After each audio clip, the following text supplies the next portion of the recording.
RNN studio में मौजूद हैं मेलोडी क्वीन शाहिदा मिनी जी से। Welcome to the show and Eid मुबारक। खैर मुबारक, आपको भी बहुत बहुत ईद मुबारक। अमेरिका में जो तकरीब हुई थी उसमें आपको मेलोडी क्वीन ऑफ एशिया का अवार्ड दिया गया। उसी टूर में आपको बहुत बड़ी इंडियन फिल्म भी ऑफर हुई थी। राजकुमार हैरानी साहब ने मुझे ऑफर किया था। जीनत अमान ने ये तो नहीं कहा शाहिदा जी इमरान खान का क्या हाल है?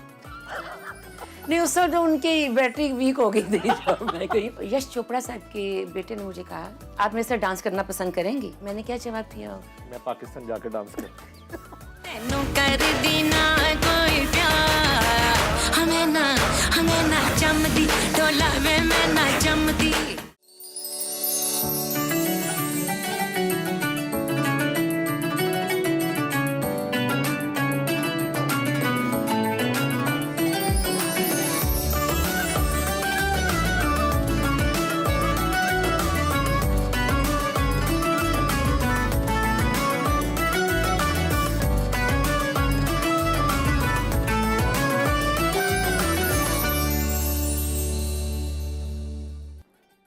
अस्सलाम वालेकुम नाजरीन, मैं हूं आपका होस्ट नईम हनीफ और आप देख रहे हैं RNN टीवी।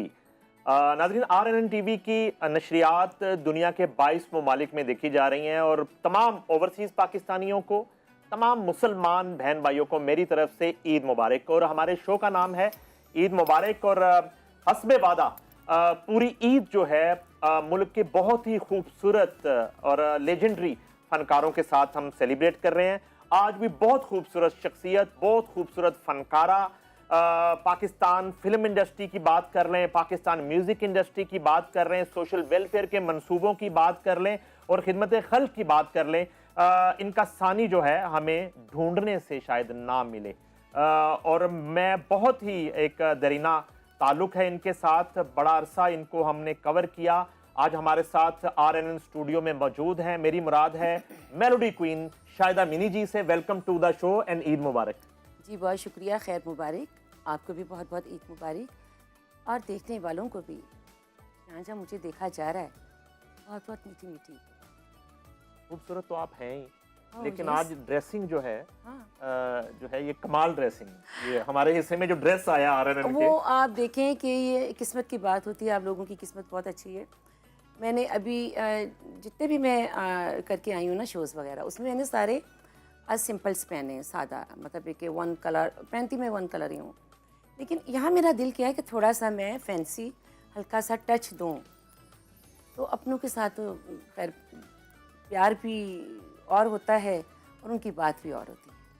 अब तो देखिए आप हीरोइन है हमारी और जो है ये हीरोइंस आना क्यों बंद हो गई हैं, ये तो मुझे समझाएं जरा। पहले यहीं से शुरू करते हैं। बनना बंद हो गई है या आना बंद हो गई? ये कहाँ चली गई सारी हीरोइंस? पता नहीं। वो रख रखाव, वो पर्सनैलिटी, वो खुद को कैरी करना, वो ड्रेसिंग का सलीका, ये जरा मैंने इस कॉन्टेस्ट में बात की है, जरा आज ये बताएं हमें। जी, ये कुदरत की तरफ से होता है। ये कुछ चीज़ें तो सीखने से आती हैं और कुछ पैदाइशी आपको मिलती हैं, आप खुद देकर आते हैं रब की तरफ से। जैसे कि मैं बहुत कम इर्द गिर्द देखती हूँ कि कौन क्या फैशन कर रहा है, क्या है, कैसा है। मेरा खुद अंदर से दिल चाह रहा होता है कि मैं ये फैशन करूँ, इस तरह से मेकअप करूँ, ये स्टाइल दूँ। यानी कोई कुदरत की तरफ से अल्लाह फीड कर देता है उस टाइम पर। और मुझे नहीं इसकी फ़िक्र होती कि किसी को अच्छा लगता है या बुरा लगता है, लगे। सबसे पहले मुझे खुद अच्छा लगना चाहिए। अगर मुझे अच्छा लग रहा है तो ओके, तो दूसरों को भी कुछ फिर अच्छा लगता ही है। ये पूरे मुल्क में होर्डिंग्स लग रहे होते थे ईद पे, जो है वो शाहिदा मिनी की फिल्म आ रही है बड़ी और आपके फैन जो हैं वो सिनेमास भर रहे हैं और सुपर हिट आप मूवीज़ दे रही हैं। म्यूज़िक तो आप करें, लाजवाब करें, लेकिन जो फिल्म बीन है उनसे आप क्यों दूर हुई हैं? ये आपने फिल्म बीनों के साथ अच्छा नहीं किया और मेरे जैसे फैंस और फिल्म बीनों के लिए। बस कुछ इस तरह से हुआ है कि बहुत अर्ली एज में मैंने स्टार्ट कर लिया था। तो जैसे कि आपको पता है, टीवी से स्टार्ट हुआ, 8-10 साल की थी। रेडियो पाकिस्तान भी, आर्ट काउंसिल भी और मॉडलिंग भी, थिएटर भी, 200 फीचर्स फिल्म से ज़्यादा मैंने किया।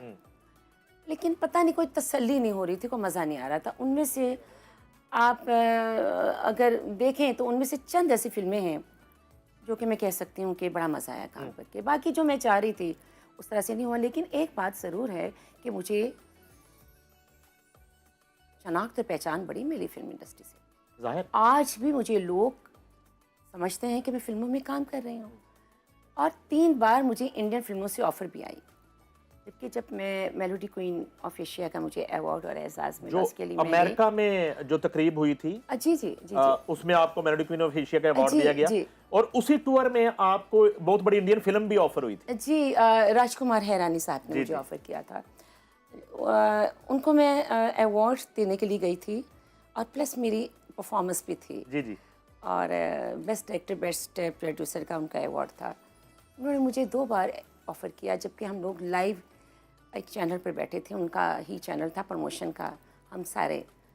तो उन्होंने मुझे से कहा है कि मैं आपको ऑफ़र करता हूँ अपनी फ़िल्म के लिए, जिसमें आपके मिजाज के मुताबिक मैं रोल लिखूँगा, और आपके गाने होंगे और आपको पसंद आएगा। मैंने उनको उस वक्त भी यही जवाब दिया, और दोबारा भी उन्होंने मुझे स्टेज पर जब मैं उनको अवार्ड दे रही थी, उस वक्त भी मैंने यही जवाब दिया है कि नहीं, मुझे पाकिस्तान से बहुत इज़्ज़त मिली है। अब मुझे कोई तमन्ना नहीं है कि मैं किसी और ममालिक के लिए काम करूं। हाँ, मैं काम ज़रूर करूंगी, पाकिस्तान का सफ़ीर बनकर काम करना भी चाहिए, लेकिन मैं इतनी फुल हो गई थी कि फिर मेरा मूड नहीं था कि मैं काम करती। बहरहाल मुझे ऑफ़र्स उसके बाद 3 बार मुझे इंडियन फिल्मों से ऑफ़र हुई। पाकिस्तान से मुझे बहुत ऑफ़र्स आती रही हैं, सीरियल से, फिल्मों से, लेकिन मैं ये ज़रूर कहूँगी कि मैंने छोड़ा नहीं था, मैंने पैक करके रखा हुआ था। तो वो पता नहीं मैं पैकिंग कब खोलती हूँ, मैं कुछ पता नहीं है। नहीं, आज इस शो में जो है रिवील करते हैं ना पैकिंग कब खुलती है। अच्छा, मुझे मैं अभी वहीं रुकना चाह रहा हूँ। जी जी। पाकिस्तानी ऑफर तो जाहिर बात है वो होती रहेंगी, आप काम कर रही हैं इंडिया से। जिन अवार्ड्स की आप बात कर रही हैं, उस वक्त भी आज भी राजकुमार हैरानी जैसा डायरेक्टर प्रोड्यूसर तो यहाँ किसी खातून को चाय कॉफी की ऑफर करे ना, वो इंडिया पहुंच जाती है, दुबई चली जाती है। तो आपने फिल्म ही छोड़ दी? मैंने फिल्म छोड़ दी, और राजकुमारी हैरानी साहब बहुत ही अच्छे इंसान थे, हैं, अल्लाह उनकी ज़िंदगी दे। डायरेक्टर बहुत अच्छे, इंसान बड़े अच्छे, बड़े हम्बल, बड़े अच्छे अखलाक के मालिक। बड़ी उनसे तो मिलना जुलना वहाँ पर था, हम लोग इकट्ठे होते थे, रिहर्सल्स में भी, प्रमोशन में भी, जब शो हो रहा था उस वक्त भी। तो अगर मेरे पास वक्त होता, इतना मुझे वहाँ टाइम ना लगाना होता, मतलब वहाँ आपको कम से कम मुझे 3 महीने तो मस्त थे जाने के लिए, तो इतना मैं टाइम दे नहीं सकती थी। हाँ, और जो आपने बात की कि अगर यहाँ किसी को चाय और कॉफ़ी की ऑफ़र होती तो वो भी चली जाती या चला जाता। हाँ, ऐसे भी लोग हैं कि जिन्होंने अपने जेब से ही पैसे लगाकर अपने आप को प्रमोट किया, और बग़ैर मुआवजे के भी किया, और ये कोई बुरी बात नहीं है वैसे। ये वो वाला टूर है। हाँ। जब मैंने पहली दफ़ा मेरा जंग अखबार में एडिशन छपा पूरे सफ़े का, ओह यस, आपका यस।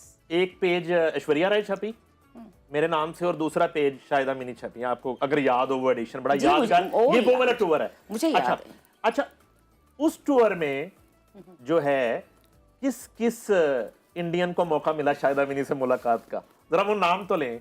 अच्छा, मैं जो है ना किसी और सेंस में बात कर रहा हूँ। हाँ, नहीं मुझे समझ आ रही जो है ना, यस यस। हमारी तो सेलिब्रिटी आप है, हाँ। असली तो पता किसी ने मन्या नहीं करी। ओह नहीं, हमें ये बताएं कि किससे मुलाकात हुई। उसमें जीनत अमान थी, गालिबन हेलन जी वैजंती माला जी और थी, जरा- जीनत अमान थी, देवानंद साहब थे, जितेंद्र थे, और मौसमी चटर्जी थी, बपाशा थी, और बहुत सुहा, पता नहीं कौन कौन थे, मुझे तो अब उनके यकीन जानिए नाम भी याद अच्छा, नहीं है। थोड़ा सा इन मुलाकातों में, क्योंकि ये वो मुलाकातें हैं हेलन जी थी जो फिल्मी स्क्रीन और किरदारों से हटके हैं, और जितनी आप जो है वो बंदा शनास हैं और इंसान शनास है, जरा वो बताएं कि नाम लेके कि कौन कौन किस तरह का लगा आपको।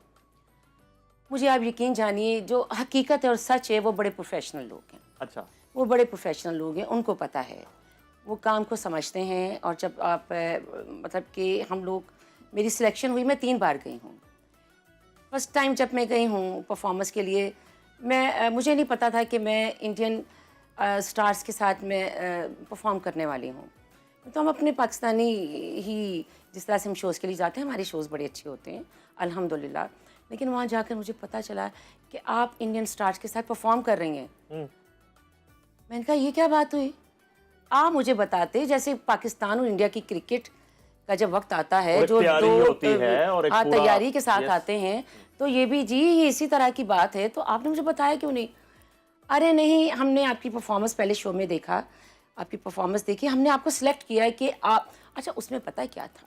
उसमें मेरे समेत पाकिस्तान के सभी आर्टिस्ट थे, सीनियर, जूनियर और मतलब सभी मुझसे सारे ही अच्छे थे जी। मैं तो अपने आप को कभी भी बहुत ज़मीन पर रखती हूँ, सभी लोग बहुत अच्छे थे। लेकिन लकीली सिलेक्शन मेरी हो गई और जब पहले परफॉर्म मैंने शो में किया तो मैं तो स्टेज से नीचे उतर गई। पहले तो बड़ी गुमसुम सी हो रही थी ना, उनका जो स्टाइल है वो इस तरह से देख रहे होते हैं। जब हम लोग पाकिस्तान से जब मैंने परफॉर्मेंस दी तो एक शोर, इस तरह से शोर के मैं एकदम और चार्ज हो गई। ओ मैं इधर देखूं तो यहाँ भी डांस कर रहे हैं, उधर भी डांस कर रहे हैं, उधर भी डांस, शोर शोर। मैं तो जी नीचे उतर गई। सामने जीनत अमान जी, हेलन जी, मौसमी चटर्जी, देवानंद साहब की जो उस वक्त मुलाकात थी पाकिस्तान की। मैं एक लास्ट उनकी मरने से पहले मुझे मिले तो मर ही गए। आए हाय मेरे हुसन की ताबीर ही ला सके। लेकिन वो बड़े रोमांटिक, आज भी उन्होंने जब हाथ पकड़ा तो मेरा हाथ ही नहीं छोड़े थे। मतलब कि वो आर्टिस्ट, आपको पता आर्टिस्ट होता है। तो जी बड़ा ही मज़ा आया, बड़ा अप्रिशिएट किया।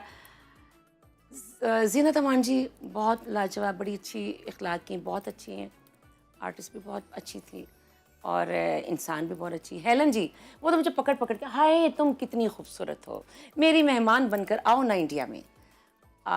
फिर वजंती माला जी, उनसे तो बहुत हमारी मुलाकात रहती थी वहाँ पर। जब खाना भी खाते थे तो बड़ी गपशप लगती थी। बहुत लाजवाब खातून थी और हैं भी, अल्लाह उनकी ज़िंदगी दे, हयात हैं वो, अल्लाह उनको बहुत लंबी ज़िंदगी दे। आर्टिस्ट भी बहुत बड़ी, वो बहुत अच्छे अखलाक के ये सब लोग मालिक यार, वो बड़े अच्छे लोग हैं। चंद ऐसे थे जिनसे मैं खुद भी बात नहीं करती थी। आपको पता मेरे अपने बड़े नखरे हैं। तो हम तो पाकिस्तान का सफ़ीर बनकर जाते हैं जहाँ भी जाते हैं, तो हमें जो अच्छे अखलाक से मिलेगा तो बिस्मिल्लाह वेलकम। और जो अपने आप को बड़ा कुछ समझेगा तो ऐसी आप बड़ी चीज़ हैं। हम पाकिस्तान के आर्टिस्ट हैं, हम क्या समझते हैं? जो हमें प्यार से बुलाएगा हम भी इसको प्यार से बुला लेंगे। जीनत अमान ने कहीं ये तो नहीं कहा शायद जी इमरान खान का क्या हाल है? नहीं, उस वक्त उनकी बैटरी वीक हो गई थी जब मैं गई, फिर इमरान खान वाला माला। अच्छा फिर ये हुआ कि हम लोग उसके बाद फिर हमारा दिल किया कि हम लोग जाएँ ज़रा सारे इकट्ठे होना। तो उनका वो डिस्को विस्को सारा वो माहौल, तो मैंने कहा चलें ज़रा अपने आप को फ्रेश करते हैं, चलते हैं। मैं तो जाकर बैठ गई, तो जीनत अमान जी भी थी और यश चोपड़ा साहब के साहबजादे थे, उनका मुझे नाम नहीं याद आ रहा, पता नहीं उनका क्या नाम है। काफ़ी उन्होंने फिल्मों में काम किया है। तो जब वो जीनत अमान और वो थी और भी काफ़ी लोग थे, मैं और मेरी फैमिली मेरे साथ थी, तो जीनत अमान बार बार उन ख़वातीन को देख रही थी, उन लड़कियों को देख रही थी जो बड़ी फिट थी, कि किसी ज़माने में जीनत अमान भी ऐसी हुआ करती थी, बड़ी हसरत बड़ी निगाह से देख रही थी। तो यश चोपड़ा साहब के बेटे ने मुझे कहा, एक्सक्यूज़ मी। मैंने कहा जी, आपको पता तो है मेरी आदत का। मैंने कहा जी आप मेरे साथ डांस करना पसंद करेंगी? तो मैंने क्या जवाब दिया होगा? आपने कहा होगा कि मैं पाकिस्तान जाकर डांस करूंगी। करांगी जरूर पुत्र, पाकिस्तान जाकर। मैंने कहा आप मुझे पूछें जी आप मेरे साथ डांस करना पसंद करेंगे? जी आप मेरे साथ डांस करना पसंद करेंगे? जी नहीं। Thank you. Thank you. अच्छा उसके बाद फिर पता क्या हुआ? मुझे बाद में पता चला कि ये यश चोपड़ा साहब के साहबजादे थे। ओके। आप यकीन जानिए यश चोपड़ा साहब की मैं फ़ैन हूँ। इतनी सॉफ्ट और रोमांटिक फिल्म और उनकी फिल्म का म्यूज़िक, जब मुझे पता चला वो यार मैं कि यश चोपड़ा साहब के बेटे सन, या मैंने इनके साथ डांस क्यों नहीं किया? मेरे तो बड़े फेवरेट डायरेक्टर के ये बेटे थे। तो बहरहाल बड़े अच्छे लोग हैं यार, अच्छे लोग हैं। देखें ये हम लोग सब एक हैं। हमारे बहुत सारे ऐसे अजीज़ रिश्तेदार हैं जो शिमला में आज भी हैं। मेरी अम्मी की खाला उनके कज़न्स अभी भी शिमला में रहते हैं, क्योंकि मेरी नानी अम्मा ये अमृतसर से हिजरत करके आए थे, तो वो पाकिस्तान आ गए। और हमारे ऐसे लोग जो वहाँ पर होते हैं, तो है फ़र्क क्या है कि हमारे मज़हब का है। और वैसे भी कोई हम लोग कोई ऐसे तैयार नहीं बैठे थे जंगों के लिए, वो नहीं है। वो देखो, वो सरकार का अपना मामला है, लेकिन सबसे पहले हम पाकिस्तानी हैं। जहाँ पर हमें हुक्म मिलेगा, जैसे मिलेगा, हम उसके हिसाब से ही चलेंगे। अच्छा, उधर तो यश चोपड़ा और राजकुमार हिरानी, उधर तो आपने बड़ी हैरानी से इनकार कर दिया, काम नहीं किया। तो इधर जो यश मलिक और बट जौहर, ये ऑफर्स आपको पाकिस्तानी फिल्मों की उसके बाद करते रहे और यहाँ के प्रोजेक्ट्स की, तो अदाकारी से क्या आपने क्यों दूरी की और क्या वजह थी? ये जो जितना टनोर गुजरा है, मैं उसकी बात कर रहा हूँ। नईम साहब, मैं बहुत छोटी थी जब मैं फिल्म इंडस्ट्री में शोबिस में आई हूँ। 8-10 साल की थी, गाने से स्टार्ट हुआ, जैसा कि मैं आपको बता चुकी हूँ। उसके बाद 12 साल की होंगी मैं जब मुझे फिल्मों में ऑफ़र हुई। मैं 13वें साल में लगी थी जब शाहिद साहब की मैं हीरोइन थी, और वो आज भी कहते हैं। तो इतनी अर्ली एज में मैंने स्टार्ट किया। मैं तो अभी जवान भी नहीं थी, बच्ची थी। उसके दौरान ही मैं काम करते करते करते करते मैं देखती रही। बड़ा एंजॉय भी किया काम को, मज़ा भी आया। शुरू में तो कर समझ ही नहीं आती थी, एक तो उम्र नहीं थी, लेकिन काम को एंजॉय किया। और जब होश आई तो उस वक्त फिल्में मेरे मिजाज की नहीं बन रही थी। वो एक ही टाइप की फिल्में बन रही थी, एक ही टाइप का, एक ही स्क्रिप्ट। मतलब कि वहाँ जा रहे हैं तो उसी टाइप का गाना, उसी टाइप का। एक दिन में 4-4 हम सेट्स पर जाते थे, शूटिंग्स करते थे। तो वो कुछ सीखने को नहीं मिल रहा था, तो सो मैं 20-25 फिल्मों का एडवांस देकर, तो मैं माजरत के साथ मैंने कहा, जी आप इजाज़त दीजिए, अब मैं जाना चाहती हूँ।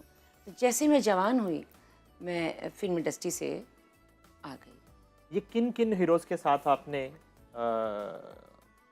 परफॉर्म किया, और उनमें नंबर 1, नंबर 2 और नंबर 3 किसको देंगी आप एक्टिंग के एतबार से, जिसमें आपको लगा हो कि पूरा एक जो है ना, जिस तरह अभी आपने मैच की बात की, इंडिया पाकिस्तान के मैच की, तो मैच पड़ा हुआ है, अगर उधर से डायलॉग आ रहा है और एक्सप्रेशन आ रहा है और इधर से भी उसके जवाब में उसी लेवल की जो है वो एक्टिंग हो रही है, वो बताएं मुझे। मेरे पाकिस्तान के जितने भी फनकार हैं वो बहुत आला हैं। अगर एक छोटा सा आप एक्स्ट्रा भी निकाल लेंगे ना, तो वो भी बड़ा अच्छा आर्टिस्ट है। ये नहीं कि मैं पाकिस्तानी हूँ तो अपने पाकिस्तानियों की तारीफ करूँ, ये हकीकत है। पाकिस्तान में बहुत टैलेंट है। अगर कमी है तो वो फिर नीयतों में होती है। अदरवाइज़ बहुत बड़े फ़नकार हैं यहाँ पर, जो कि यहाँ का फ़ायदा बहुत सारे ममालिक में लिया जाता है। आर्टिस्टों में जो मुझे काम करके मज़ा आया है, शबनम भाभी बहुत ही लाजवाब थी। अली भाई, मोहम्मद अली साहब बहुत लाजवाब। सुल्तान राही साहब, उनके साथ जब ड्रामा बोलते थे ना, ओ यार, उनके साथ तो वो ऐसे फिर वो सांस लेते ही नहीं थे, मज़ा आता था उनके साथ। और ये वो लोग हैं जी जिनके साथ काम करके बहुत कुछ सीखने को मिला, और हमने इन्हीं लोगों से सीखा। और नदीम बेग साहब, मतलब कि कौन नहीं है यहाँ पर, मतलब छोटे से लेकर बड़े तक। मैं तो वैसे एक जनूनी बच्ची थी, मुझे तो सीखना अच्छा लगता था कि मुझे कुछ ना कुछ मिले। सारे लोग बहुत अच्छे थे, लेकिन कुछ ऐसे भी थे कि जिनसे मैं सर को पकड़ के बैठ जाती थी कि या अल्लाह, उन पैनाडोल दियाँ 2 गोलियाँ ही दे दो। ऐसा भी हुआ है। अच्छा, कैमरा ऑफ होने के बाद जो है, जहाँ बड़ा प्यार करने वाली एक खातून है, वहाँ आप औरतों की सुल्तान रही भी है। तो ये जो है, जब सुल्तान रही आपके अंदर आता है, ये वो किन बातों पे आता है? गुस्सा किस बात पे आता है ज़्यादा? ये ज़रा आज शेयर करें दिल की बात, ताकि थोड़ा सा लोगों को पता चले कि शाहिदा मिनी जो है वो जितनी स्वीट है, तो कुछ बातों पे फिर उन्हें गुस्सा आता है, फिर उनके अंदर एक जलाल आता है, और फिर जलाल में उनके दिमाग में एक गंडासा आता है। ओहो, वो ज़रा बताएं। गुस्सा आता है, हर नॉर्मल इंसान को गुस्सा आता है, और जब कोई गलत बात होती है तो गुस्सा आता है। लेकिन हम लोगों ने बहुत जगहों पर बर्दाश्त भी बहुत किया है। असल में ये बड़ी ट्रेनिंग हुई है बर्दाश्त की, बहुत बर्दाश्त किया है। लेकिन शुरू में मैं बर्दाश्त नहीं करती थी, जब मैंने स्टार्ट किया मेरे से बहुत सारे लोगों ने थप्पड़ खाए हुए हैं। अच्छा, हाँ जी। जबरदस्त। ये लेकिन ये थप्पड़ किस किस के हिस्से में आए? वो ना कुछ तो इस दुनिया में ये है भी ये नहीं। थप्पड़ आपका हुआ यानी कि? नहीं, हाँ, नहीं, मैं बताऊंगी। मरहूम इस्माइल शाह थे, बड़ा अच्छा, उसका मेरा बड़ा अच्छा एक पेड़ था, बड़ा अच्छा लाजवाब आर्टिस्ट था वो, बहुत अच्छा था, जिसे हम कहते थे पाकिस्तानी जितेंद्र है, वो डांस भी करता है। और उसके बड़े वो एक बस में एक सीन हो रहा था, तो हम लोग रिहर्सल कर रहे थे। रिहर्सल करते करते मैं बैठ गई। अब कैमरा वगैरह उन्होंने अपना करना था कि थोड़ा सा ब्रेक लेते हैं या डायलॉग्स वगैरह करके। उसके बाद मैं ऐसे चल के जा रही थी, किसी ने मेरा बाजू पकड़ा, मुझे नहीं पता किसने पकड़ा। मैंने ऐसे टर्न करके देखा, चाची क्या? मतलब मेरा बाजू छोड़ें, मेरा हाथ छोड़ें। कहते जी हम हाथ पकड़ें तो फिर हाथ छोड़ते नहीं हैं। मैं कि मेरा कोई हाथ पड़े तो मैं हाथ छुड़ा लेनी है। अब ये मेरा अपना कमाल है कि मैं कैसे छुड़ाती हूँ। तो वैसे एक उम्र नहीं थी और मुझे गुस्सा और एक जुनून, ले थप्पड़ तेरी ते ऐसी कि तैसी। अच्छा, वहाँ से क्या रिएक्शन मिला मुझे? मज़ा आ गया। और मैं बहुत ढीठ इंसान हूँ। कहता मज़ा आ गया। कहता आज तक किसी ने थप्पड़ नहीं मारा माँ के अलावा। मैं तेरी माँ हूँ। यानी कि तुसी खाली हथ नहीं भेजिया? हाँ, नहीं हथ लेकिन पड़े? वो इस दुनिया में नहीं है। बहुत बहुत लाजवाब आर्टिस्ट था और हमारे बहुत अच्छे थे पेयर्स, गाने बड़े अच्छे होते थे और बड़े बड़े ऐसे लोग थे जो कि ना नाम लिया जाए कुछ तो इस दुनिया में है भी नहीं है। वो फिर डर के मारे मेरे सामने आते भी नहीं थे, कहते हैं मार दिए। नहीं ऐसे को नहीं जाना है, मार दिए। मतलब कि भाई आप देखें, आप डेट लेने के लिए आए हैं तो आप डेट लें, आप डेट मारे तो ना। वाह वाह वाह, डेट लेने में और डेट मारने में बड़ा देखिए फर्क बात होता है। ये है कि हम लोग आर्टिस्ट हैं, रोमांटिक होते हैं, इसमें कोई शक की बात नहीं है। अगर कोई अच्छा लग रहा है तो उसमें कोई बुराई नहीं है। तो जरा अच्छा ही नहीं लग रहा है तो ज़बरदस्ती मेरा हाथ भी फाड़ लेता है, तेरी ऐसी कि तैसी। और जो अच्छा लगा आपको पता, वो फिर उससे तो वो अच्छा है। वो अच्छा है, वो बहुत ही अच्छा है। ओए अच्छे। ओए अच्छा, वो बहुत ही अच्छा है। हाँ बहुत अच्छा, वेल डन, अच्छे। और यस, अच्छा, ये बताइए कि अब एक टाइम ऐसा आया कि एक्टिंग और म्यूज़िक पूरे अरूज पे जो है ना वो चल रहा है और आपने म्यूज़िक को एक्टिंग पे फोकियत दी, तरजीह दी। और तब जो आपने फुल फ्लेड म्यूज़िक करने का फ़ैसला किया तो उस वक़्त क्या किस एहतमाम के साथ आपने म्यूज़िक करना शुरू किया? यानी कि एक टीम जो होती है आपकी, एक जो आपके म्यूज़िशंस होते हैं, वो कौन म्यूज़िशियन थे जिनका इंतखाब आपने किया और वो यानी कि आपकी गायकी उनके हिस्से में आई? कंपोजिशन कौन बना रहा था उस वक्त? किस तरह के म्यूज़िक को आपने चूज़ किया? पोइट्री कौन कर रहा था? वो ज़रा हमारे से शेयर कीजिए। जब मैं फिल्में छोड़कर थोड़ा सा छोड़ा तो नहीं मैं कहूँगी, पैक करके आई जब फिल्में। ब्रेक लिया फिल्म से? हाँ ब्रेक ली, ओके, अच्छा लफ्ज़ है। मैं ये कहती हूँ कि मैंने पैक करके रखा है, पैकिंग खोलूँगी मैं। तो जब आई तो साल हो गया था मुझे, साल हो गया था, साल 1.5 साल हो गया था फिल्में छोड़े ना। मैं बड़ा इंजॉय कर रही थी। मैं शाम निकलती थी, मैं जिम जाती थी, एक्सरसाइज करती थी, बाज़ार जा रही हूँ, शॉपिंग कर रही हूँ मज़े से। मतलब चूँकि इतनी छोटी अर्ली एज में मैंने स्टार्ट किया तो वो तो मुझे तो पता ही नहीं चला मैं जवान कब हो गई, होश ही नहीं रही, दिन ना रात का किसी वक्त का पता ही नहीं चलता था। मतलब कि आप वाली बात कि सुल्तान राही, मुझे वाकई वहाँ लोग सारे सुल्तान राही, औरतों की सुल्तान राही कहते थे।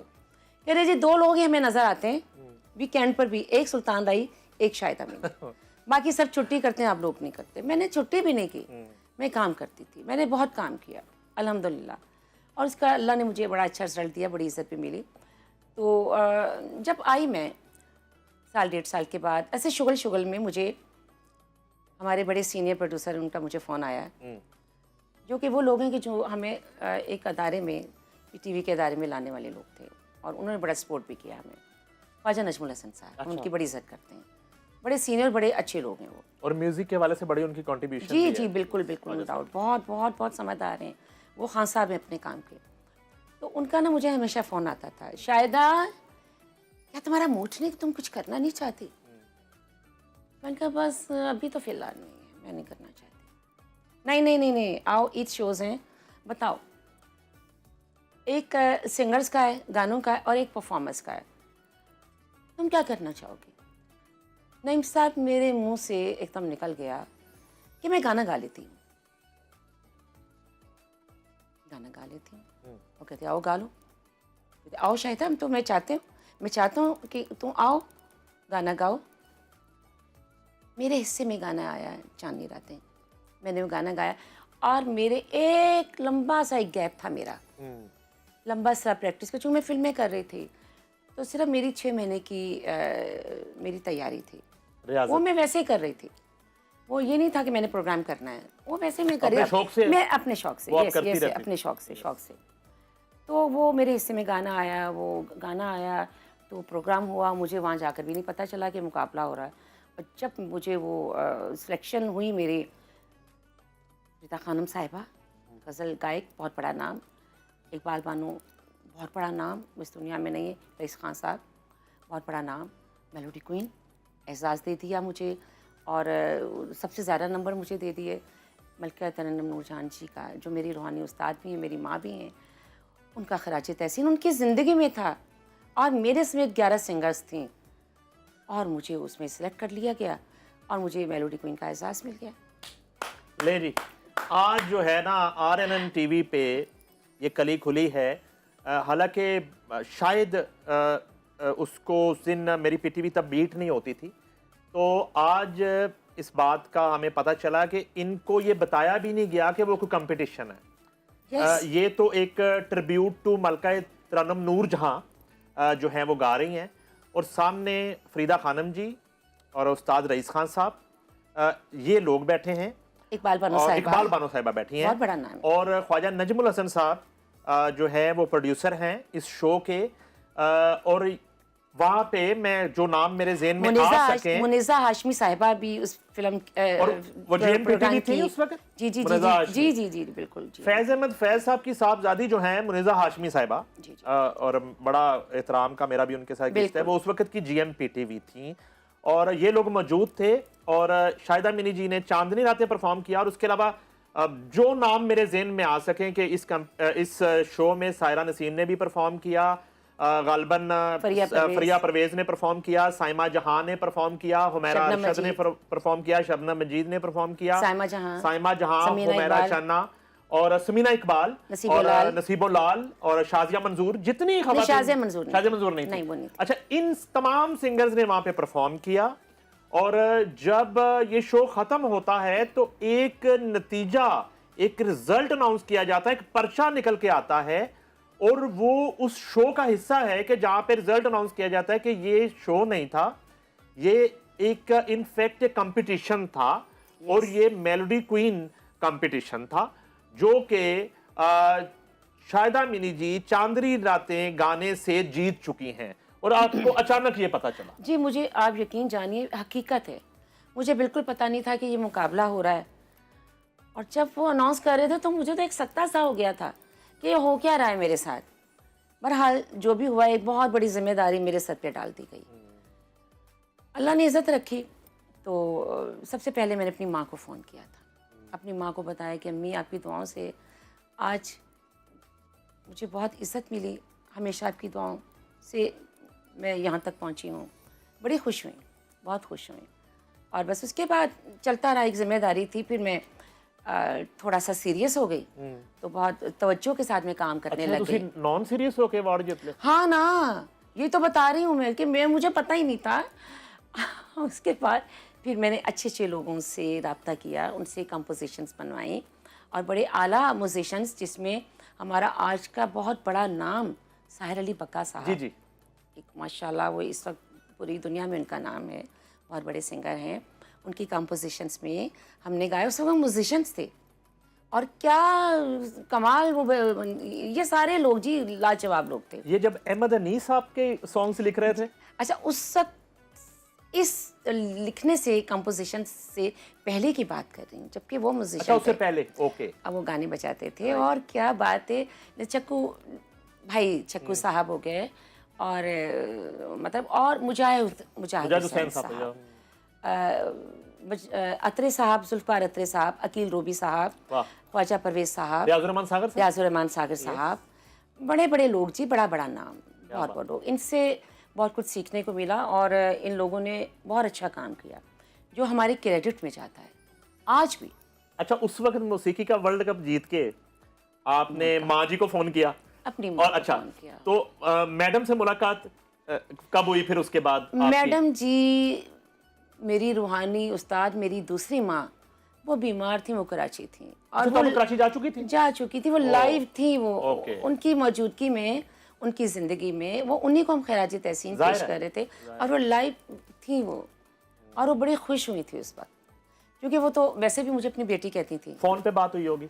लेकिन उनसे बात नहीं, चूँकि बीमार इतनी थी, वो ज़्यादा बात कर अच्छा, नहीं उसके बाद सकती। मौका नहीं मिल सका? मौका नहीं मिला, वो बस कुछ टाइम के बाद उनकी दुनिया से चली गई वो। यही वो दिन चल रहे हैं जब उनकी डेथ हुई थी, कितना बड़ा दिन लिया। और गालबन शायद जी। इन्हीं दिनों में, ये ईद से 3 दिन 27 पहले 27 रमजान, जी जी, बहुत बड़ा दिन मिला। जो है ये इनकी डेथ एनिवर्सरी है, बिल्कुल बिल्कुल जी, बिल्कुल। और मेरी वालदा की डेथ एनिवर्सरी भी 27 रमजान, ओह उनका वो सेम डे था। ओहो, कितने खुश नसीब लोग हैं जी। अच्छा, थोड़ा सा ईद मना लें अगर आपकी इजाज़त हो तो।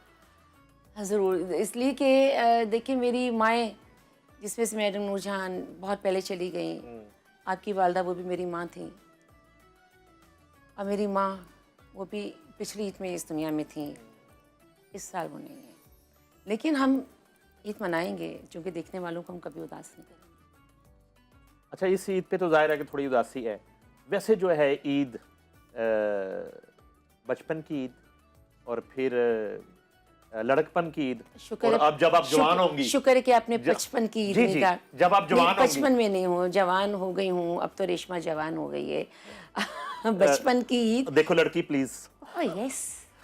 अब अच्छा, बड़ा मज़े का एक वाकया, मैं उस वक्त हूँ कि 5-6 साल की, लेकिन लगती बहुत बड़ी थी मैं, फुल जेवर पहनती थी, और वो ईदें भी और थी, बड़ा एंजॉय करते थे हम लोग, फुल जेवर पहनना, और इतने थे सूट्स, बैग्स, जूते, और चूंकि इकलौती थी ना मैं, तो सारा प्यार, सारी ईदी मेरे हिस्से में आती थी वो, तो मेरा तो पर्स भर जाता था पैसों से जी, फुल हो जाता था। अब जब मेरे पास इतने सारे पैसे आ गए, फर्स्ट टाइम तो खैर नहीं आए थे, तो पैसे तो मुझे मिलते रहते थे, इतना इतना जेवर, इतने गिलास सोने के और जेवर सारा, तो सारा वो पहनकर, अब मेरे जो फ्रेंड्स थे सारे, बच्चियां सारी, मैंने कहा चलो ईद मनाते हैं जी। कहते कहाँ चलते हैं? मेरे के सामने बाग है, वहाँ चलते हैं। वो हमने क्या किया जी, वो हमने गाड़ी ली, मतलब कि थोड़ा सा अगर हम चाहते तो 15-20 मिनट का पैदल का रास्ता था। मैंने कहा मैं तो जेवर पहना है, मतलब बड़ी सियानी भी थी ना, जेवर पहना मैं तो थक जाऊंगी, हम गाड़ी में चलते हैं। हमने जी गाड़ी ली, हम चले गए, बच्चे 5-7 मेरे साथ, हम घूम रहे हैं, जेवर पहना हुआ, बाग में घूम रहे हैं, और एक वहाँ पर एक आदमी घूम रहा है, उसके हाथ में बोरी थी, तो मैंने सुना हुआ था कि जो लोग होते हैं ना बोरी में, वो बच्चे को डालते और उठा के ले जाते हैं। ठीक है। अच्छा, वो मुझे जब बात याद आई तो मैंने कहा नहीं, इसके पास बोरी है, और हम इतने छोटे हैं कि इस बोरी में 5-7 तो आ ही जाएंगे, चलिए यहाँ से भागते हैं। चले जी, वहाँ से हम भागे और घर पहुँच गए। जब घर पहुँचे तो मेरी नानी बेचारी हॉस्पिटल में थी। अच्छा, मुझे इतनी समझ नहीं, मैं तो नानी से मेरा बड़ा प्यार था, आपको पता नानियाँ बड़ा प्यार करती हैं। मैंने कहा अम्मा को क्या हुआ? मैं थोड़ी सी ना, जब बच्चे लाडले नहीं होते उस तरीके से बोलती बात करती थी मैं। कहते कि तू गायब हो गई ना, तो नानी ने समझा मेरी बच्ची पता नहीं कहाँ चली गई है। उन्होंने ईंट उठाई और सर में मार ली, सिर ही फट गया उन्हें। और कहते कि मेरी अगर बच्ची नहीं तो मैं जिंदा रह के क्या करूँगी।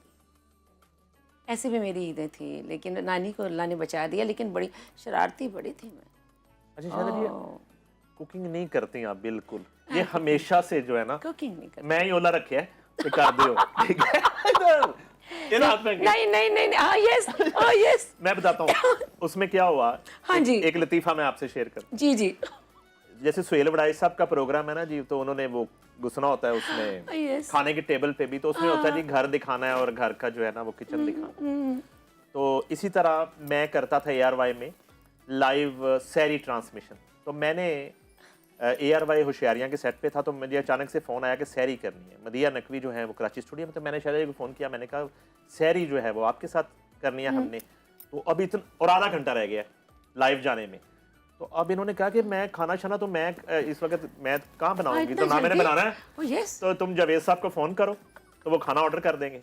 अच्छा, दिखाना हमने ये है कि कुकिंग इन्होंने की है। अब मैंने जावेद साहब को फोन किया, जावेद साहब ने फोन कर दिया किसी रेस्टोरेंट पे। हमारे जाने से पहले टेबल पे ना जल्दी जल्दी में हांडियां उसी तरह लगी हुई थी।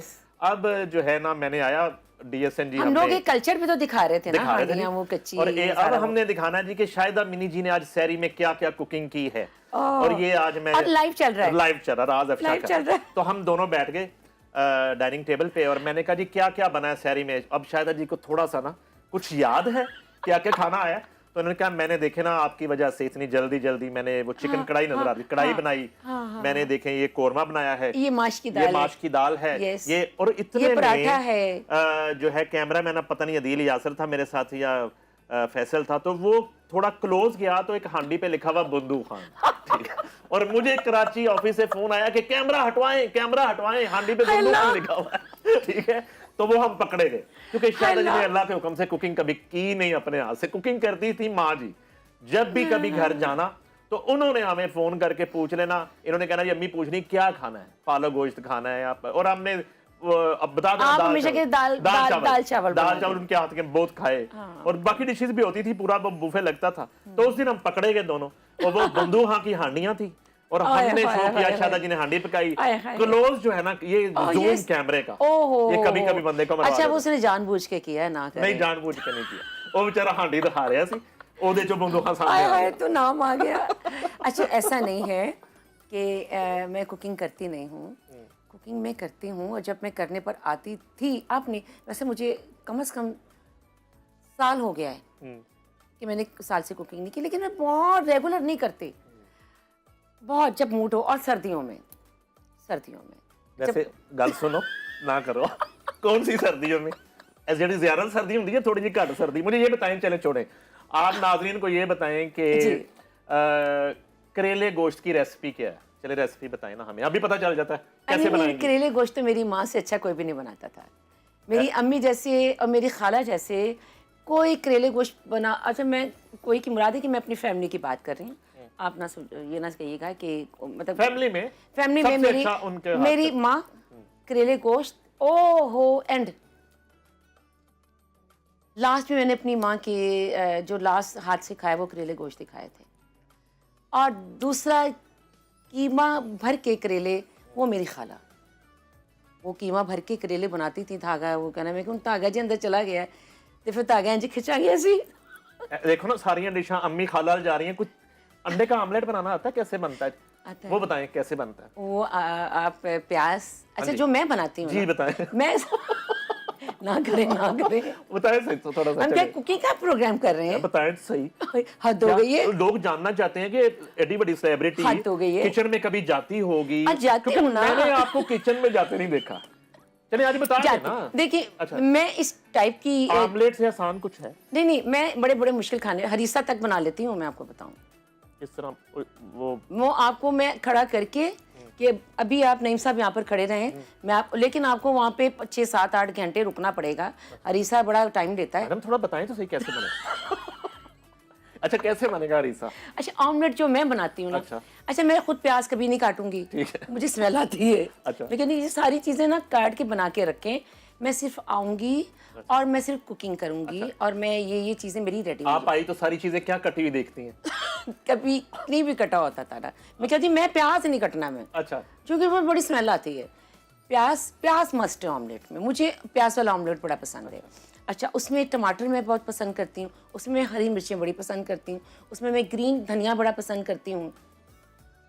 ये तो मस्ट है। फिर थोड़ा सा हंसपे आपका जो भी मिजाज हो, जो आप चाह रहे हो उतना नमक। कुछ लोग नमक ज़्यादा खाते हैं, कुछ कम खाते हैं। मैं ज़रा नॉर्मल नमक खाती हूँ, थोड़ा सा ऊपर भी हो जाए ना नमक। ये किस में डाल रही हैं सारी चीज़ें वो तो बताइए। ये मैं ऑमलेट की बात कर रही हूँ, ये मैं ऑमलेट की बात कर रही हूँ। कैसे? ऐसे ही। अच्छा शायद ये आपको जैसे मैं बात कर नहीं नहीं आता। नहीं नहीं आता है, आमलेट अल्लाह की नहीं कसम आता। आता है। नहीं मैं अच्छा। आपको यार ये मैं जो बता नहीं, आपके जो लोग इनसे भाई, पूछे ये चीजें- अच्छा, अच्छा, लेकिन इनको करना क्या है देखिए मैं फिर? यही तो बता रही हूँ आपको कि उसमें फिर थोड़ी सी काली मिर्च, थोड़ी सी रेड मिर्च, और उसके बाद उसको उसमें अंडे डालती हूँ, उसको शेक करती हूँ। इसमें दो तरीके हैं, एक तो आप मसाला भून के भी, ठीक है। ठीक है, मसाला भून के भी बना सकते हैं अगर आप आलू वाले अंडे बना रहे हैं तो। अगर आलू वाले बना रहे हैं तो पहले आप मसाला भूनकर आलू भूनकर वो बनाएंगे, उसके बाद आप अंडे डाल के उसे शेक करेंगे, फिर उसमें आप उसमें मिक्स करके आप ऑमलेट तैयार कर लें बस। वेरी गुड यार, कमाल हो गया। ले जी, बहुत अंडे बड़ी वाला खबर और है। है, अंडे वाला वाह वाह वाह वाह, ब्रेकिंग न्यूज़ है। शाहिदा जी को ब्रेकिंग न्यूज है कि अंडे का ऑमलेट बनाना आता है, आपको पता है? अच्छा मुझे और रोटी अभी अभी मैं पाए नहीं पूछे इनको, ए पाए भी फजे दे आते ने, ठीक है, और सिर्फ वो घर वाले बर्तन में पड़ते, शायद ये हमें कह देती कि पुत्र तेरे ऐसे पाए बनाए थे। अच्छा, पाए क्यों- बनाए? वैसे ये क्यों नहीं आपने वैसे सीखा? अब जवान हो रही नहीं नहीं हो, मुझे नहीं नहीं आप ऐसे गृहस्थी करनी ना है। करें ना देखें, करें, मेरे क्यों? पास टाइम नहीं है, या मैं या ये काम कर लूं या मैं खाना बना लूं। कितना टाइम इसमें भाई लगता है मैं खाना? इतना नहीं, मेरे ये ना फिंगर्स बड़े सेंसिटिव है, जल जाते हैं। एक तो मैं कहूँगी प्लेट चुको प्लेट चुक के रखो, ये मुझे से चम्मच दो और मैं दूर से देखूंगी, और मैं आप यकीन आपको वहाँ खड़ा होना पड़ेगा जब मैं खाना बनाऊंगी, तो फिर आप यकीन करेंगे। और फिर वो खाना भी पड़ेगा आपके हाथ का बना खाना भी पड़े, मेरे हाथ का आपने खाना खा लिया तो मैंने बड़े बड़े इनामात लिए हैं। खुदा दी कसम बटेरे ना करो। बटेरे अच्छा, यस बटेरे वो जरा अन्य हथ आ जाता है। ओले बटेरे, नहीं सच्ची मुझे बना लेती वे हूँ। बटेरे। अच्छा अगर मुझे नहीं आता ना, नहीं आता हाँ जी। जिससे मैं बहुत भागती हूँ, मैं रोटी नहीं बना सकती, अच्छा, मुझे ना बड़ी प्रॉब्लम होती है। ऐसे ऐसे करते जाओ या ऐसे ऐसे करते जाओ, नहीं वो मुझे बड़ी प्रॉब्लम होती है, उससे मैं भागती हूँ। यानी कि आपकी दावत पे बंदा आए तो रोटी बाजारों ले जाए ना, गाड़ी में रख के ना, किलो जी रोटियां से यस अपनी रोटी लें। घर से लाएं आप। ठीक है। अच्छा मैं तो बहुत दफा ये भी कहती थी कि प्लीज करूँ खा के आना जी, आज रोटी नहीं पकी है या बारू ले आओ। अच्छा, हमारे साथ तो वैसे ऐसे कभी नहीं। नहीं आप आपके साथ तो नहीं, वो आपके तो साथ हमारे साथ तो हमेशा बूफे लगा हुआ मिला है। yes, yes, yes, yes। और चाहे वो और मैंने वो बंदूक खां वाली बात जो है ना मेरे दिल में थी, मैं कहा कि yes। मैं जरूर करूंगा। नहीं नहीं वो बड़ी मजे की बात है, उस वक्त भी हम लोग बड़ा हंसे थे, बड़ा एंजॉय किया था, और बड़ी बड़ी फनी बात थी उस वक्त, और बड़ा मजा आया था उस वक्त उस बात का। कुछ चीजें बड़ी अच्छी होती है जो याद रहती हैं। मोहम्मद अली साहब ने कभी फरमाइश करते कि मामा, नहीं वो तो कहता मामा खुदा के लिए रोटी ना बनाना।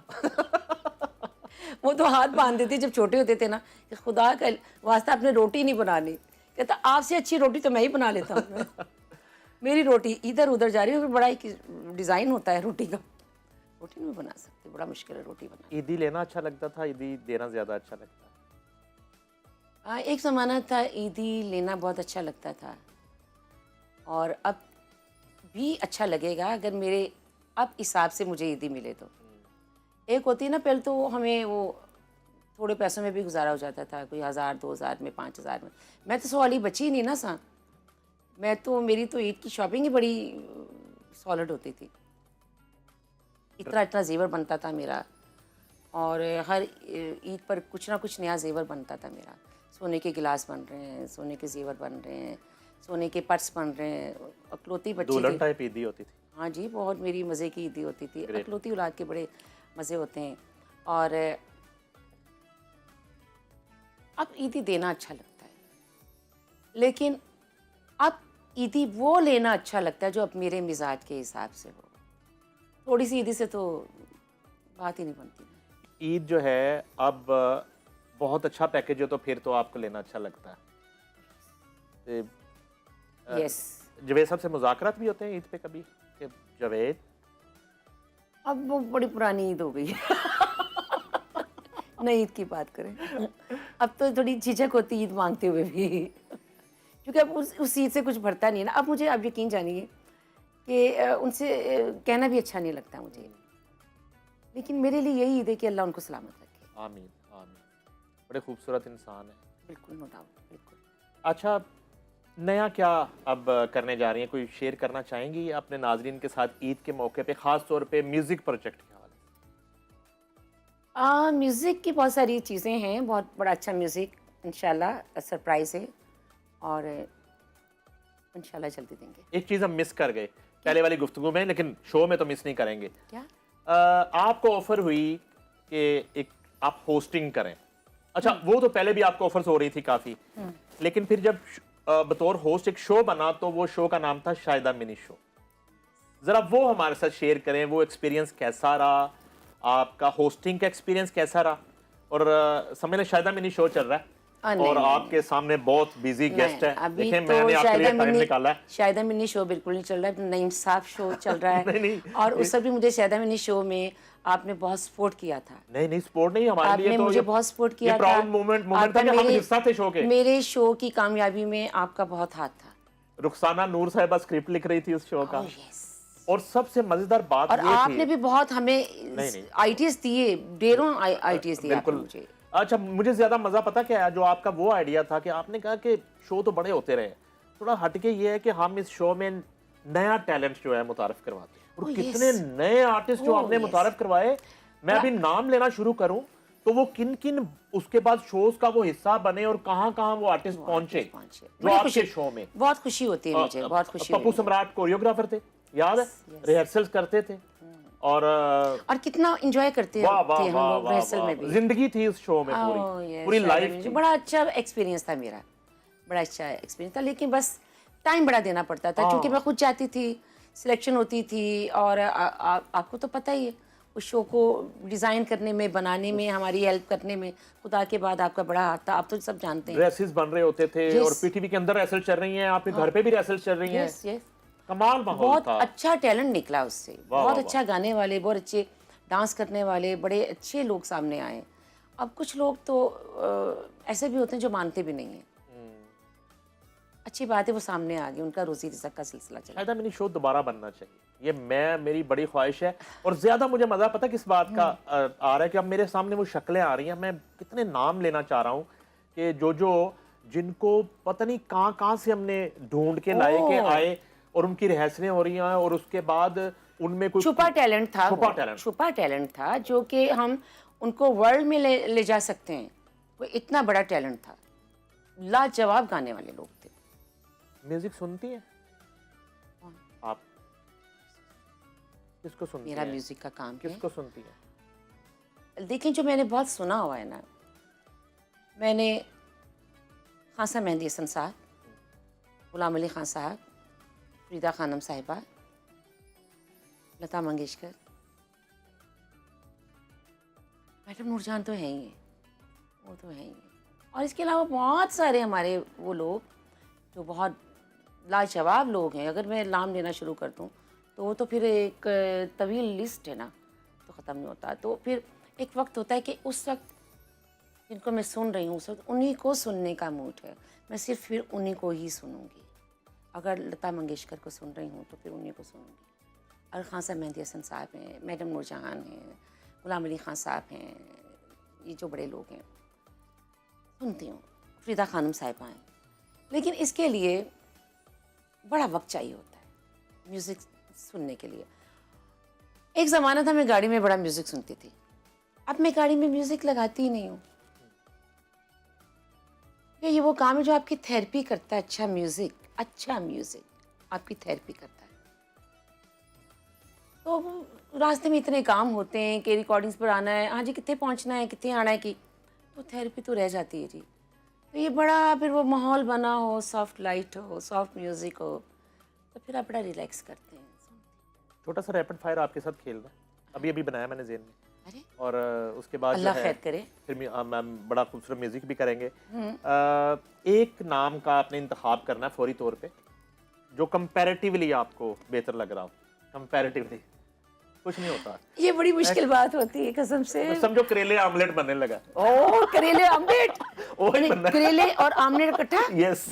अल्लाह माफ अच्छा, करे। ये कौन सी डिश है? ये जो है ना, शाहरुख खान या सलमान खान? देखें दोनों ही बड़े नाम हैं। आपने देखें, एक तो वो हमारे पाकिस्तान से नहीं है, लेकिन एक वर्ल्ड में पहचाने जाते हैं आर्टिस्ट हैं वो, उनका पूरी दुनिया में नाम है। सलमान खान का अपना स्टाइल है, शाहरुख खान का अपना है, और दोनों ही अच्छे आर्टिस्ट हैं अपने स्टाइल में। दोनों के अपने अपने स्टाइल में, दोनों अच्छे हैं। लेकिन शाहरुख खान में एक बहुत अच्छी खूबी है, उसको बच्चे भी देखकर खुश होते हैं। और जो सलमान खान साहब हैं, वो तो एक जब आते हैं भाई नजर आते हैं ना, वो तो दोनों यार बहुत अच्छे हैं। मायरा खान मैं विषय याद दोनों अच्छे हैं। आप इलेक्शन क्यों नहीं लड़ती हैं, पाकिस्तान के वज़ीर आज़म बन जाएं? ये पॉलिटिकल नहीं नहीं स्टेटमेंट जो दोनों आपके नहीं पता है बात, ये सियासत की बात नहीं, बात ये है कि मायरा का अपना स्टाइल है, महविश का अपना स्टाइल है, और दोनों अपने स्टाइल में बहुत अच्छी हैं, लाजवाब हैं। मेरे तो पाकिस्तान का एक्स्ट्रा भी हो तो वो भी बहुत अच्छा है। रैपिड फायर कैंसिल, हाँ जी, कैंसिल करो जी। यहाँ से कुछ जो है ना कुछ मिलने वाला नहीं। मिलने वाला नहीं है। अच्छा जी, ईद के मौके पे क्योंकि बुराई प्रोग्राम नहीं हो रहा है, हाँ, बुराई प्रोग्राम नहीं ये हो रहा। ईद का प्रोग्राम ईद का है और प्रोग्राम हमारे अपने हैं और जो अच्छे कैंसिल, हैं। Rapid fire cancel. यस, कुछ और प्लान कर लो। और करेले आमलेट, यार ये पहली दफा डिश का नाम सुना है, वाह देखिए जो जबरदस्त। आसानी से आप बना सकती हैं, मैं तो वही अच्छा कहना रहा हूँ। आसानी से क्या है, मुश्किल से भी करेले और ऑमलेट कट्टा तो कोई भी नहीं बना सकता।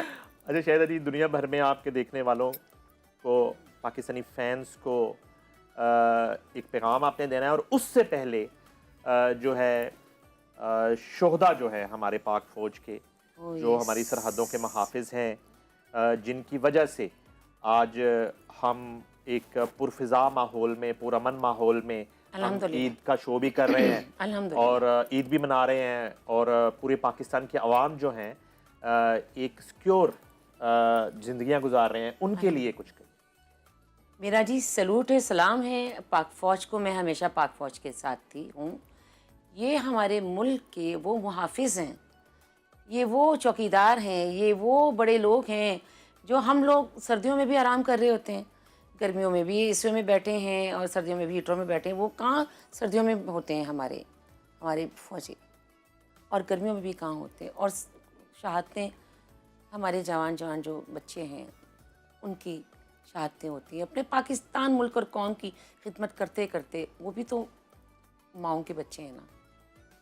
लेकिन सलाम है जी, सलूट है। अल्लाह, मैं तो आप यकीन जानिए मेरी हर दुआ में सबसे पहले मेरी अपनी पाक फ़ौज के लिए, अपने मुल्क के हर उस मुहाफिज के लिए दुआ होती है जो पाकिस्तान की हर जगह हिफाजत कर रहे होते हैं, पहरे दे रहे होते हैं, और जो ऊपर हमारे उनके सुपरवाइजिंग कर रहे होते हैं, जो बड़े हैं, उनके लिए सबसे पहले दुआ होती है, क्योंकि वो उनके ऑर्डर्स होते हैं ना। अल्लाह जी सलामत रखे हमारे पाक फ़ौज को, हमारे मुहाफ़िज़ों को। खुदा के बाद मैं कहती हूँ कि इनकी वजह से हम खुदा की कसम सुकून से ज़िंदगी गुजारते हैं, और अल्लाह इनको सलामत रखे। आप उन मुल्कों को देखें जहाँ पर फ़ौज नहीं है, उनकी क्या हालत होती है। हमारे तो माशाल्लाह हमें फ़ख्र है, अल्लाह इनको सलामत रखे, अल्लाह नज़र बद से महफूज रखे। माशाल्लाह माशाल्लाह। ईद मुबारक में यकीनन आपकी ईद हो गई होगी। जितना खूबसूरत आज म्यूज़िक हुआ हमारे शो में, और चार चांद लगा दिए शाहिदा जी ने शो में आके, और इतनी खूबसूरत गुफ्तगू हुई, और आज के दिन उन्होंने खराज अकीदत भी पेश किया सरहदों के मुहाफ़िज़ों को, शोदा को, और उनके जो लवाकीन हैं उन फैमिलियों के साथ इज़हार यकजहती भी किया। ये मज़े की ईद का सिलसिला जो है वो शाहिदा जी के साथ जारी है, और मैं जो है वो ज़्यादा वक्त हायल नहीं होना चाहता। Thank you very much Shahida ji, आप हमारे शो में तशरीफ़ लाईं, और हमें हमेशा आपकी ये परफॉर्मेंस, आपकी ये आमद याद रहेगी। मेरी तरफ से, तमाम देखने वालों की तरफ से आपको बहुत बहुत ईद मुबारक। और नाजरीन, खुशियाँ मनाइए और प्यार और मोहब्बत बांटते रहिए। मुझे दीजिए इजाज़त। ईद मुबारक। अल्लाह हाफिज़।